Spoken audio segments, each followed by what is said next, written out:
ഈ വഴിയിലേക്ക് വരൂ, നമുക്ക് ഇത്ര കോടി ഉണ്ടാക്കാം, ആ വഴിയിലേക്ക് പോകും, താങ്കൾ പ്രശസ്തനാകും എന്നെല്ലാം പറഞ്ഞ് നമ്മളെ നാനാഭാഗത്തു നിന്നും ആളുകൾ ക്ഷണിച്ചുകൊണ്ടിരിക്കുക.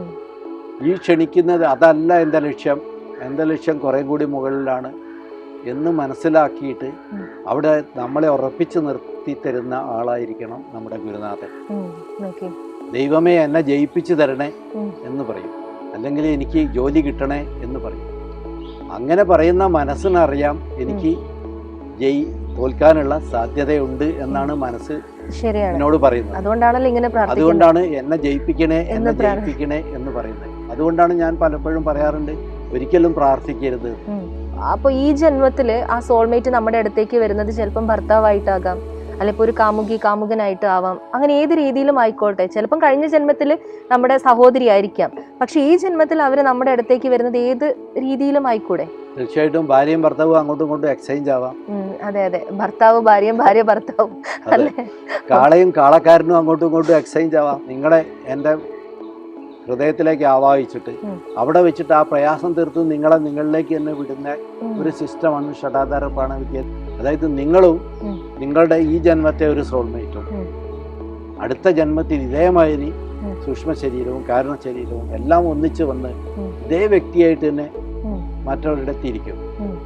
അത്തരം സന്ദർഭങ്ങളിലാണ് നമ്മൾ പൂർവ്വജന്മം ഓർക്കുന്ന ഒരവസ്ഥയൊക്കെ വരിക. ശരിയാണ് സാർ. എനിക്ക് തോന്നുന്നു നമ്മുടെ ആത്മീയ സാധകരെല്ലാം, എല്ലാം എന്ന് പറയാൻ പറ്റില്ല, ഒരുപാട് പേര് അവരുടെ ഈ ഒരു യാത്രാ മധ്യേ പല വ്യക്തിബന്ധങ്ങളിലും റിലേഷൻഷിപ്പിലും കുടുങ്ങി. അതൊരു വലിയ പ്രശ്നമാണ്. ഇപ്പോൾ ഒരു എഡ്യൂക്കേഷന് പോയി കഴിഞ്ഞാൽ ഒരു സ്കൂൾ കുട്ടികൾക്ക് പോലും സംഭവിക്കുന്ന അബദ്ധമാണ് ഇപ്പോൾ പഠനത്തിൻ്റെ ഇടയിൽ ഒരു ബന്ധത്തിൽ കുടുങ്ങുക, അല്ലെങ്കിൽ ഇപ്പം എല്ലാ രീതിയിലും എവിടെ പോയാലും ഉള്ള കാര്യമാണ്. അതിൽ എങ്ങനെയാണ് ഒരാൾക്ക് രക്ഷപ്പെടാൻ പറ്റുന്നത്? ലക്ഷ്യത്തിൽ നിന്നും നമ്മളെ പിന്തിരിപ്പിക്കുന്ന വ്യക്തിബന്ധങ്ങൾ തിരിച്ചറിയാനും എങ്ങനെ മുമ്പോട്ട് കൊണ്ടുപോകാനും സാധിക്കും? അതിലൊന്ന്, മുമ്പ് നമ്മളൊരു വീഡിയോയിൽ പറഞ്ഞതുപോലെ നമ്മളൊരു കാര്യത്തിന് തുനിഞ്ഞിറങ്ങുമ്പോൾ പ്രകൃതി നമുക്ക് ഒരുപാട് തടസ്സങ്ങൾ തന്നുകൊണ്ടിരിക്കും. അങ്ങനെ തടസ്സങ്ങൾ തരുമ്പോൾ അതിനെ നേരിടാനുള്ള ഒരു ആർജവം അല്ലെങ്കിൽ ഒരു ഉറച്ച മനസ്സ് നമുക്കുണ്ടാവണം.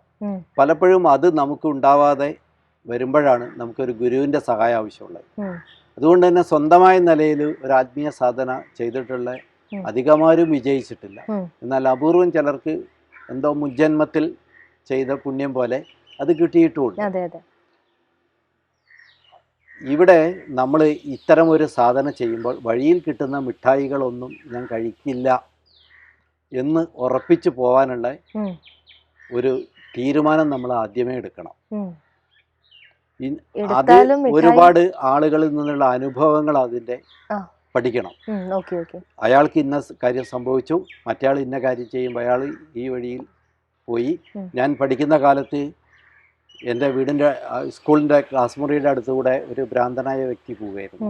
പയമ്പ്ര ഹൈസ്കൂളിലാണ് പഠിച്ചത്. അപ്പോൾ അദ്ദേഹത്തെ ഇതെന്താണ്, അയാളിങ്ങനെ എന്തൊക്കെയോ പറഞ്ഞുകൊണ്ട് പോകും. താടിയും മുടിയൊക്കെ നീട്ടിയിട്ട് നല്ല സാമ്പത്തികമുള്ള ഒരു വീട്ടിലെ ആൾ തന്നെയാണ്. അപ്പം അദ്ദേഹം ഒരു ആത്മീയ സാധന സ്വയം ചെയ്തതാണ്.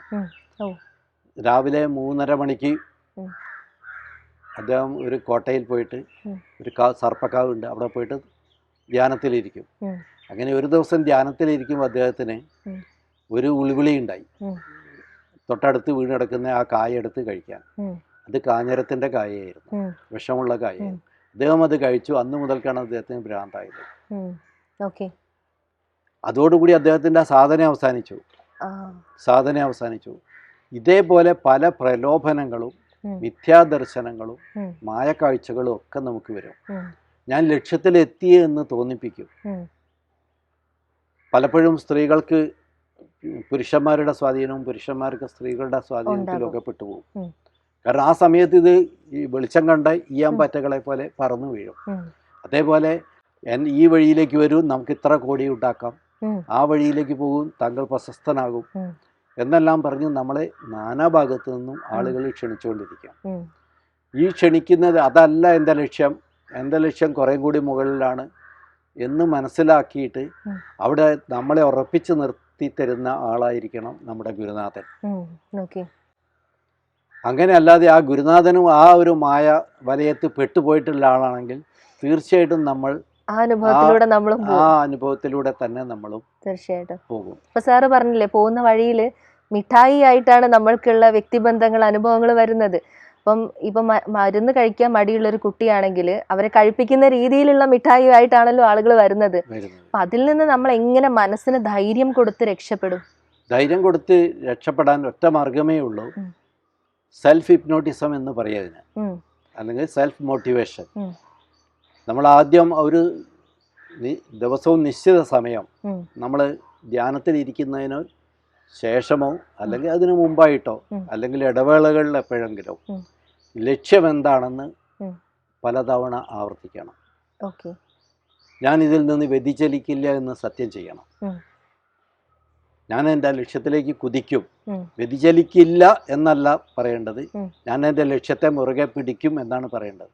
രണ്ടും ഒരേ കാര്യമാണെങ്കിലും നമ്മുടെ പ്രാർത്ഥനകളിലെല്ലാം സംഭവിക്കുന്ന അബദ്ധം അതാണ്. ദൈവമേ എന്നെ ജയിപ്പിച്ചു തരണേ എന്ന് പറയും, അല്ലെങ്കിൽ എനിക്ക് ജോലി കിട്ടണേ എന്ന് പറയും. അങ്ങനെ പറയുന്ന മനസ്സിനറിയാം എനിക്ക് തോൽക്കാനുള്ള സാധ്യതയുണ്ട് എന്നാണ് മനസ്സ് എന്നോട് പറയുന്നത്. അതുകൊണ്ടാണ് എന്നെ ജയിപ്പിക്കണേ എന്ന് പറയുന്നത്. അപ്പൊ മനസ്സിനോട് നമ്മൾ അതേ സമയം പറഞ്ഞുകൊണ്ടിരിക്കുകയാണ് നീ തോൽക്കാനുള്ളവനാണ് എന്ന്. ഉപബോധ മനസ്സിനോട് പറയുന്ന കാര്യമാണ് സംഭവിക്കുക. അതുകൊണ്ട് തന്നെ ഭഗവാനെ ഞാൻ ജയിക്കും, അതിന് കൂടെ നിൽക്കണേ എന്നേ പറയാവൂ. അത് കോൺഫിഡൻസ് വർദ്ധിപ്പിക്കുന്നതാണ്, സ്വന്തം ഉപബോധ മനസ്സിനെ മോട്ടിവേറ്റ് ചെയ്യുന്നതാണ്. നമ്മുടെ പോസിറ്റീവ് അഫർമേഷൻ പറയുന്ന പോലെ പോസിറ്റീവ് അഫർമേഷൻ ആണ്. അതേസമയം എന്നെ ജയിപ്പിക്കണേ എന്നുള്ള ഒരു അപേക്ഷയാകുമ്പോൾ, അതുകൊണ്ടാണ് ഞാൻ പലപ്പോഴും പറയാറുണ്ട് ഒരിക്കലും പ്രാർത്ഥിക്കരുത്. കാരണം ജയിക്കേണ്ടത് ഞാനാണ്. ഞാൻ പഠിച്ചാൽ മാത്രമേ ഞാൻ ജയിക്കൂ. ഒരു ദൈവവും വന്ന് നമ്മളെ ജയിപ്പിക്കില്ല എന്നുള്ള ഉത്തമ ബോധ്യത്തിൽ ഞാൻ പഠിക്കാൻ തയ്യാറാവുകയും ഞാൻ പുസ്തകം തൊടാതെ എന്നെ ജയിപ്പിക്കണേ എന്ന് ഭഗവാനോട് പറഞ്ഞാൽ കാര്യമില്ല. അതിപ്പോ സാറ് പറഞ്ഞപ്പോഴാണ്, നമ്മളൊക്കെ ചെറുപ്പത്തിലൊക്കെ എനിക്ക് തന്നെ ഓർമ്മയുണ്ട്, എക്സാം ഒക്കെ ആവുന്ന സമയത്ത് വീട്ടിൽ നിന്നൊക്കെ പെന്നൊക്കെ പൂജിക്കാൻ കൊണ്ടുപോകും. പേന പൂജിച്ച് നമ്മൾ പഠിക്കാതിരുന്നിട്ട് എക്സാമിന് ജയിക്കില്ലല്ലോ, ഒരിക്കലും ജയിക്കില്ലല്ലോ. പേനയ്ക്ക് സ്വന്തമായിട്ട് ഒരു ആത്മാവും ഒരു ജീവനും ഒക്കെ ഉണ്ടെങ്കിൽ പേന ഈ അറിവുകളെ മുഴുവൻ പ്രപഞ്ചത്തിൽ നിന്ന് സംശീകരിച്ചിട്ട് പേന നമ്മൾ കൈ അവിടെ വെച്ചെടുത്താൽ ഓജോ ബോർഡുള്ള മാതിരി താനെ എഴുതിക്കോളും. അതുപോലെ സംഭവിച്ച ഒരു ചരിത്രമില്ലല്ലോ. അപ്പോൾ നമ്മുടെ അധ്വാനത്തിന്റെ ഫലം തന്നെയാണ് നമുക്ക് കിട്ടുക. ദൈവം നമ്മുടെ ദാസനല്ല എന്നുള്ളതാണ് നമ്മൾ ആദ്യം മനസ്സിലാക്കേണ്ടത്. നമ്മുടെ അടുക്കളക്കാരനല്ല ദൈവം. നമ്മൾ ആവശ്യപ്പെടുന്നത് സാധിപ്പിച്ചു തരാനുള്ള ആളല്ല ദൈവം. പിന്നെ ഈശ്വരൻ, ദൈവം, ബ്രഹ്മം ഇതൊക്കെ വ്യത്യസ്ത കോൺസെപ്റ്റുകളാണ്. അത് നമുക്ക് മറ്റൊരു എപ്പിസോഡായിട്ട് അങ്ങനെ പറയല്ലേ. ഓക്കെ സാർ, നമുക്ക് ഇതിലേക്ക് തിരിച്ചു വരാം. അതായത് ഇപ്പൊ നമ്മൾ പറഞ്ഞല്ലോ, ഇപ്പം നമ്മളെ തടസ്സപ്പെടുത്തുന്ന ബന്ധങ്ങൾ നമുക്കുണ്ടാകും. പക്ഷേ നമ്മുടെ യാത്രയിൽ ചിലപ്പം സോൾമേറ്റ് എന്ന് പറയുന്ന ആ ഒരു കാര്യത്തോട് സാറിന്റെ സോൾമേറ്റ് എന്ന് പറയുന്നത് യഥാർത്ഥത്തിൽ ഒരു ജന്മത്തിൽ ഒന്നോ രണ്ടോ പേർ അല്ലെങ്കിൽ അതിലധികം പേർ ഒരുമിച്ച് ജീവിച്ചു. അതായത് മനസ്സിലായില്ല സാർ ഒന്നുകൂടെ. ഒരു കുടുംബത്തിൽ ജീവിച്ചു, ഭാര്യയോ ഭർത്താവോ അച്ഛനോ മക്കളോ സഹോദരനോ സഹോദരിയോ സഹോദരന്മാരോ സഹോദരിമാരോ. അപ്പോൾ സ്വാഭാവികമായിട്ടും ഇവർ ആർജിച്ച അറിവുകളും ഇവരുടെ അനുഭവങ്ങളും ഒക്കെ ഒരു സമാനാവസ്ഥയിലുള്ളതായിരിക്കും, ഏകദേശം ഒരേപോലുള്ള അവസ്ഥയിലായിരിക്കും. ഇവർ തമ്മിൽ ജീവിതാവസാനം വരെ നല്ല രീതിയിൽ ജീവിക്കുകയും ഓരോരുത്തരായിട്ട് പിരിഞ്ഞു പോവുകയും ചെയ്തിരിക്കും. അപ്പോൾ നമ്മൾ ചെയ്തിട്ടുള്ള എല്ലാ കാര്യങ്ങളും ഈ അന്തരീക്ഷത്തിലുണ്ട്. അപ്പോൾ ശാസ്ത്രം അതേക്കുറിച്ച് ഗവേഷണം ചെയ്യുന്നുണ്ട്. നൂറ്റാണ്ടുകൾക്ക് മുമ്പ് കഴിഞ്ഞു പോയിട്ടുള്ള ഒരു കാര്യത്തെ നമുക്ക് കേൾക്കാനോ കാണാനോ കഴിയുമോ, അതിന് പറ്റിയ ഇലക്ട്രോണിക് ഉപകരണം എങ്ങനെ വികസിപ്പിച്ചെടുക്കാം, ടൈം ട്രാവലിന്റെ ഒരു ഭാഗമായിട്ട് ചെയ്യുന്ന കാര്യമാണ്. കാലത്തിലൂടെ പുറകോട്ട് പോകാൻ, അതായത് ഇവിടെ നമ്മളിപ്പോൾ ഈ വീഡിയോയിലൊക്കെ സംസാരിച്ചിട്ടുള്ള കാര്യം കുറെ കാലം ഈ അന്തരീക്ഷത്തിൽ തങ്ങി നിൽക്കും. അതാണ് ക്ഷേത്രങ്ങളിലെ ദൈവിക ചൈതന്യത്തിന്റെ രഹസ്യവും. അവിടെ ചെന്നിട്ട് എല്ലാവരും പോസിറ്റീവായിട്ട് ചിന്തിക്കുന്നു, എല്ലാവരും ഒരേ ശക്തിയെ വിളിച്ച് പ്രാർത്ഥിക്കുന്നു. ആ ശക്തി ലോകത്തെ ഏറ്റവും വലിയ ശക്തിയാണ്, എനിക്ക് എന്തും സാധിപ്പിച്ചു തരുന്ന മഹാശക്തിയാണ് എന്ന് വിശ്വസിക്കുന്നു. നിരന്തരം അവിടെ ആളുകൾ അങ്ങനെ വന്നിട്ട് ആ ഒരൊറ്റ സങ്കല്പത്തിൽ നിൽക്കുന്നു. കൃഷ്ണ, ഗുരുവായൂരപ്പ, അല്ലെങ്കിൽ സ്വാമിയെ ശരണമയ്യപ്പ, അല്ലെങ്കിൽ അള്ളാഹു അക്ബർ എന്നെല്ലാം വിളിച്ചിട്ട് ഒരു സ്ഥലത്ത് ചെന്നിട്ട് ഒരേ കാര്യങ്ങൾ സങ്കല്പിച്ചുകൊണ്ട്, ആ സങ്കല്പത്തിനാണ് അവിടെ പ്രാധാന്യം. ആ സങ്കല്പമാണ് യാഥാർത്ഥ്യമായിട്ട് മാറുന്നത്. അപ്പോൾ അങ്ങനെ നിരന്തരം ഒരു കാര്യം ഒരു സ്ഥലത്ത് ചെന്നിട്ട് സങ്കല്പിച്ചാൽ ആ സങ്കല്പം അവിടെ യാഥാർത്ഥ്യമാകുന്ന വിധത്തിൽ അവിടെ ഒരു ശക്തി, ആ യാഥാർത്ഥ്യമാക്കി തരാൻ പറ്റിയ ഒരു ശക്തി അവിടെ രൂപപ്പെടും. ഇതാണ് ക്ഷേത്രത്തിന്റെ സയൻസ്. അതിനെ ആ അന്തരീക്ഷത്തെ പവിത്രമാക്കി വെക്കാൻ വേണ്ടിയിട്ടാണ് പൂജകളും ഹോമങ്ങളും ബാക്കിയുള്ള കാര്യങ്ങളും. അവിടേക്ക് മറ്റ് നെഗറ്റീവ് ചിന്തകൾ വരാതിരിക്കാൻ ചില കർപ്പൂരത്തിന്റെ മണമടിച്ച ചില അണുക്കൾ പറന്ന് അകന്നു നിൽക്കും. ഇതേപോലെ ഒരുപാട് കാര്യങ്ങളുണ്ട്. വലിയ വിഷയമാണത്. അപ്പോൾ അതെ, അപ്പൊ ഇത്തരം ഒരേ അവസ്ഥയിൽ ജീവിച്ച ആളുകൾ അവരുടേതായ ആ ജീവിതത്തിൽ കൂട്ടമായിട്ടൊരു സങ്കല്പം അവിടെ ഉണ്ടാക്കി വെച്ചിട്ടുണ്ടാവും. അത് ക്ഷേത്രത്തിലെ വിഗ്രഹ സങ്കല്പം പോലെ തന്നെ കുടുംബത്തിലൊരു കുടുംബ സങ്കല്പം ഉണ്ടാക്കി വെച്ചിട്ടുണ്ടാവും. അത് അവിടെ തന്നെ കുറെ കാലം അടുത്ത തലമുറകൾ അവിടെ നിന്ന് പിരിഞ്ഞു പോകാതിരിക്കുകയും ആ വീടുമായിട്ട് ബന്ധപ്പെട്ടുകൊണ്ടിരിക്കുകയും അല്ലെങ്കിൽ ഇവരുടെയൊക്കെ ജീവിതവുമായിട്ട് അവരുടെ അടുത്ത തലമുറകളൊക്കെ ആയിട്ട് ബന്ധപ്പെട്ടുകൊണ്ടിരിക്കുകയും ചെയ്യുന്ന സമയത്ത് ഈ ഒരു സങ്കല്പം അവിടെ ശക്തമായി തന്നെ നിലനിൽക്കും.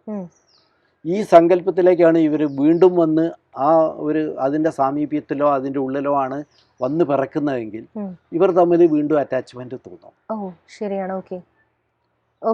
അവിടെ കണക്ട് ചെയ്യിക്കുന്ന ഒരു സെൻട്രൽ പോയിന്റ് ഉണ്ട്. അത് അവർ കഴിഞ്ഞ ജന്മത്തിൽ ഉണ്ടാക്കി വെച്ചിട്ടുള്ള ഒരു സങ്കല്പമാണ്. അതൊരു വിഗ്രഹമാണ്. വിശേഷാൽ ഗ്രാഹ്യത ഇതി വിഗ്രഹ എന്ന് പറയല്ലോ. അങ്ങനെ വിശേഷമായിട്ട് ഗ്രഹിച്ചിട്ടുള്ള ഒരു വിഗ്രഹം അവിടെയുണ്ട്. അതിന് രൂപം വേണം, കല്ല് വേണം എന്നില്ല. ഓക്കെ സാർ, അപ്പൊ അങ്ങനെ ചോദിക്കുമ്പോൾ അപ്പൊ ഈ ജന്മത്തില് ആ സോൾമേറ്റ് നമ്മുടെ അടുത്തേക്ക് വരുന്നത് ചിലപ്പം ഭർത്താവായിട്ടാകാം, അല്ലെങ്കിൽ ഒരു കാമുകനായിട്ട് ആവാം. അങ്ങനെ ഏത് രീതിയിലും ആയിക്കോട്ടെ. ചിലപ്പം കഴിഞ്ഞ ജന്മത്തിൽ നമ്മുടെ സഹോദരി ആയിരിക്കാം. പക്ഷെ ഈ ജന്മത്തിൽ അവർ നമ്മുടെ അടുത്തേക്ക് വരുന്നത് ഏത് രീതിയിലും ആയിക്കൂടെ? തീർച്ചയായിട്ടും ഭാര്യയും ഭർത്താവും അങ്ങോട്ടും ഇങ്ങോട്ടും എക്സ്ചേഞ്ച് ആവാം. അതെ, ഭർത്താവ് ഭാര്യയും ഭാര്യ ഭർത്താവും, കാളയും കാളക്കാരനും അങ്ങോട്ടും ഇങ്ങോട്ടും എക്സ്ചേഞ്ച് ആവാം. അതെ. ഓക്കെ. ഈ രീതിയിലൊക്കെ സംഭവിക്കാം. ശരിയാണ്. അതായത് നമ്മൾ for every action there is an equal opposite reaction എന്നുള്ളത് ശരിയാണെങ്കിൽ യഥാഹി ധർമ്മസ്യ, അതിന്റെ ഒരു ഇംഗ്ലീഷ് വെർഷനാണ് മറ്റത്, ഭഗവത്ഗീതയിൽ പറയുന്നത്. അപ്പോൾ എവിടെ നമ്മൾ എന്ത് ചെയ്യുന്നോ അതിനൊക്കെ ആ കർമ്മത്തിനെല്ലാം ഒരു റിയാക്ഷൻ ഉണ്ടാവും. ആ റിയാക്ഷൻ ഈ ജന്മത്തിൽ എങ്ങനെയാണോ അവിടെ നമ്മൾ എന്തെങ്കിലും തെറ്റുകൾ ചെയ്തിട്ടുണ്ടോ അല്ലെങ്കിൽ ഓവറായിട്ട് റിയാക്ട് ചെയ്തിട്ടുണ്ടോ അതിനെല്ലാം ഒരു തിരിച്ചടിയായിട്ട് നമുക്ക് വീണ്ടും ഒരു ജന്മമുണ്ടെങ്കിൽ കിട്ടിയേ തീരും. കാരണം ഈ ജന്മത്തിൽ സാധിക്കാതെ പോയ കാര്യങ്ങൾ സാധിക്കാൻ വേണ്ടിയിട്ടാണ്, അല്ലെങ്കിൽ അത് പൂർത്തിയാക്കാൻ വേണ്ടിയിട്ടാണ് അടുത്ത ജന്മം ഉണ്ടാകുന്നത്. അപ്പൊ ഇവിടെ നമ്മൾ ഈ പല രാഷ്ട്രീയ നേതാക്കളോടും പ്രധാനമായിട്ട് പറയാനുള്ള കാര്യം ഇതാണ്. ഇപ്പൊ നിങ്ങൾ തെറ്റ് ചെയ്തുണ്ടാക്കുന്നതിന്റെ ഫലമാണ് നിങ്ങൾ അടുത്ത ജന്മം വീണ്ടും കേരളത്തിൽ വന്ന് ജനിക്കുക. കേരളത്തിൽ ജനിക്കുന്നത് ഇത് എൻ്റെ ഒരു ധ്യാനാനുഭവം കൂടിയാണ്. ലോകത്ത് തെറ്റ് ചെയ്തിട്ടുള്ളവരെല്ലാം കൂടി കേരളത്തിൽ വന്ന് ജനിച്ചു എന്ന് പറഞ്ഞാൽ അതൊരു അന്ധവിശ്വാസമായിട്ടോ അല്ലെങ്കിൽ ഒരു ദുരാരോപണമായിട്ടോ നിങ്ങൾ സ്വീകരിച്ചേക്കാം. ഇല്ല, അങ്ങനെയല്ല സർ. സാർ പറയുന്നത് ഏറെക്കുറെ ശരിയായിട്ട് തന്നെയാണ്. അപ്പൊ ആ ശിക്ഷ അനുഭവിക്കാൻ വേണ്ടിയിട്ട് കേരളത്തിൽ കൊണ്ടിട്ടിരിക്കുന്നു. ഇത് പ്രകൃതിയുടെ ഒരു നിയമമാണ്. കാരണം അതാണ് നമ്മൾ ഇത്രയും ദുരന്തങ്ങൾ നേരിടുന്നത്. ഇത്തരം മോശമായ ഭരണത്തിലൂടെ നമ്മൾ കടന്നു പോകുന്നത്.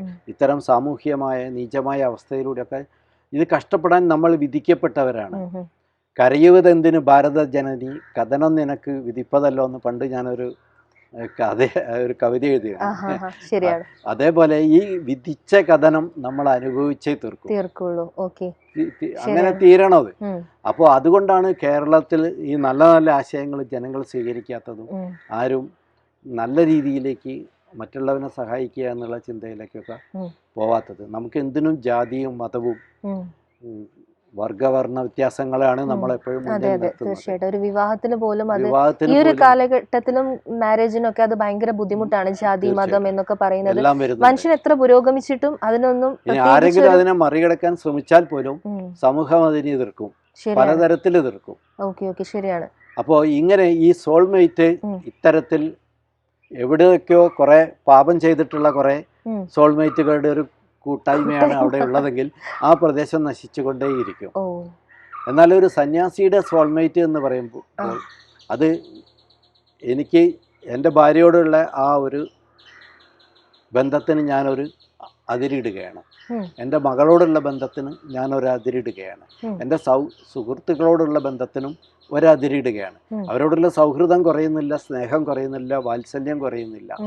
പക്ഷെ എല്ലാറ്റിനും ഒരതിരി വെച്ചിട്ട് ഞാൻ അവരെ എല്ലാ കാര്യങ്ങളും ഞാൻ എൻ്റെ ഉള്ളിൽ വെച്ച് പരിഹരിക്കുന്ന ഒരു രീതിയിലേക്ക് കാര്യങ്ങളെ കൊണ്ടുപോവുകയാണ്.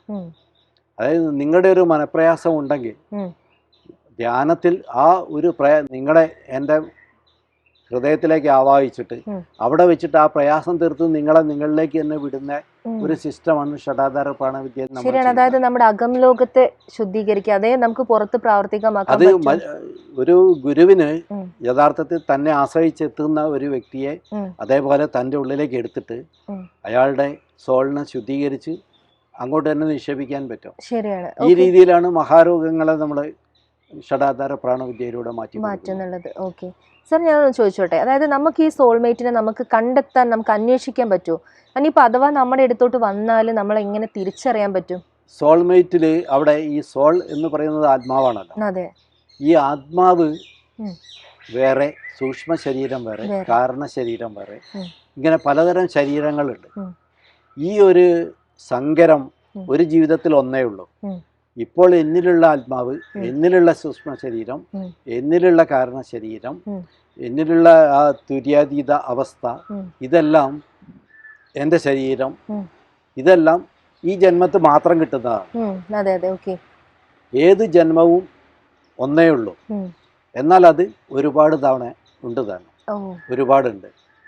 ഒരു ജന്മം മാത്രമേ നമുക്കുള്ളൂ, എന്നാൽ അനേകം ജന്മങ്ങളുണ്ട്. കാരണം പ്രപഞ്ചം എന്നുണ്ടായോ അന്ന് മുതൽ ഞാനിവിടെ ഉണ്ട്. പക്ഷെ അത് പല കോമ്പിനേഷനുകളിലാണ്. ഒരിക്കൽ വെളുത്തവനായിട്ടും, ഒരിക്കൽ സ്ത്രീയായിട്ടും, ഒരിക്കൽ പശുവായിട്ടും, ഒരിക്കൽ പട്ടിയായിട്ടും, ഒരിക്കൽ പുഴുവായിട്ടും, ഒരിക്കൽ മരമായിട്ടും ഒക്കെ ഇവിടെ ഇങ്ങനെ പല ശരീരങ്ങളെടുത്ത് വന്നു പോയിട്ടുണ്ട്. അവിടെയൊക്കെ നമ്മളോട് ചേരുന്ന സൂക്ഷ്മ ശരീരം വേറെ, കാരണ ശരീരം വേറെ, ആത്മാവ് വേറെ. അപ്പൊ ഈ ആത്മാവിൻ്റെ യാത്ര മാത്രമാണ്, ഈ ആത്മാവ് എവിടെയാണോ ചെന്ന് ചേരുന്നത് അതാണ് എൻ്റെ തുടർച്ച എന്ന് നമ്മൾ വിശ്വസിക്കുന്നു. ആ സമയത്ത് എൻ്റെ സൂക്ഷ്മ ശരീരം വേറെ പോയിട്ടുണ്ടാവണം. എന്നാൽ ഇതെല്ലാം ചില അസാധാരണ സാഹചര്യങ്ങളിൽ ഒന്നിച്ചു വരും.